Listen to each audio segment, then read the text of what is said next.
It takes a broad set of skills and knowledge to maintain buildings, including the ability to troubleshoot mechanical problems when they come up. General maintenance and repair workers employ those skills to fix and maintain machines, mechanical equipment, and buildings. They may repair roofs and floors, paint woodwork and walls, and fix other parts of buildings. When a more complicated problem arises, these workers also determine when it's time to call in an electrician or plumber.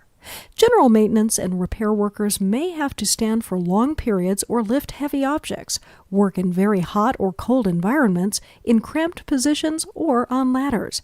They are employed in many locations, including office buildings, hospitals, stores, and factories.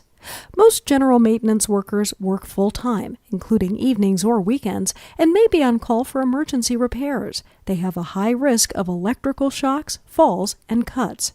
Many in this field start out with simple tasks, observing and learning from skilled maintenance workers, then move on to more difficult tasks, such as overhauling machinery or constructing walls. High school shop classes and technical education are helpful.